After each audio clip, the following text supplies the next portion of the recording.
that I'm still clean. Yeah.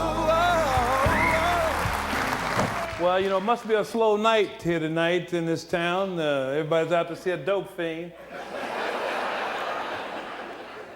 Well, I'm glad to be here. I'm glad to be anywhere today.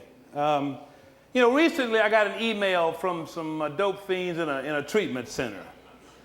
And the email started off, Mr. Henderson, me and some other patients just got through watching a couple of your videos. And we was wondering, are you still clean? You know, dope fiends ask the damnedest questions, don't they? So I wrote him back. Yep. I haven't had a drink or a drug since November the 8th, 1983.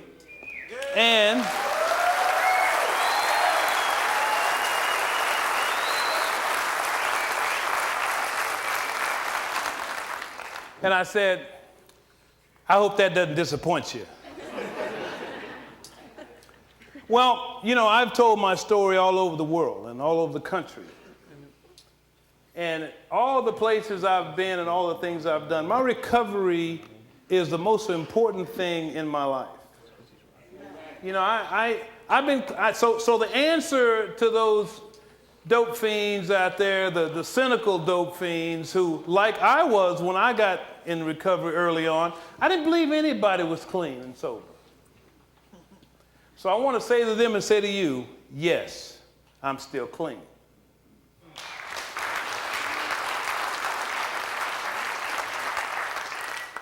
You know, I was watching TV recently, and something came across, I was watching headline news, and something came across that say, man on drugs cuts off private part, cooks it, and eats it. And you know what I was thinking? My first thought was, I don't want none of that dope. You know what I'm saying?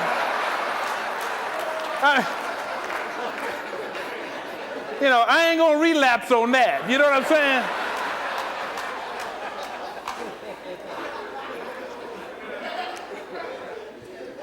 You know, before I tell you about the good times, I need to remind you that there is a story here.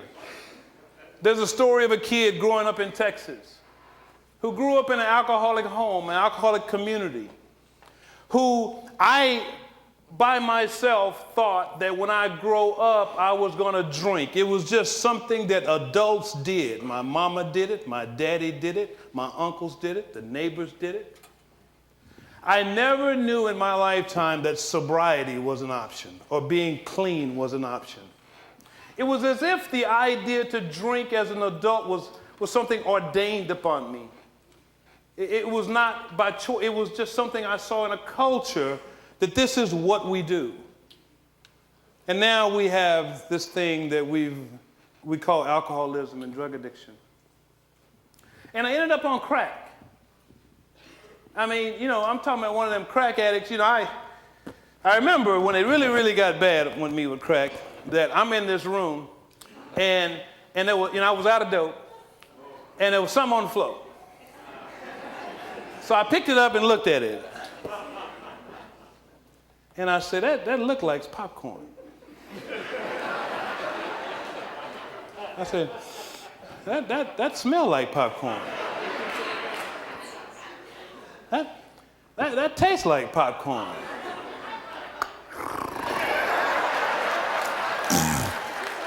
Hell, that's popcorn. What?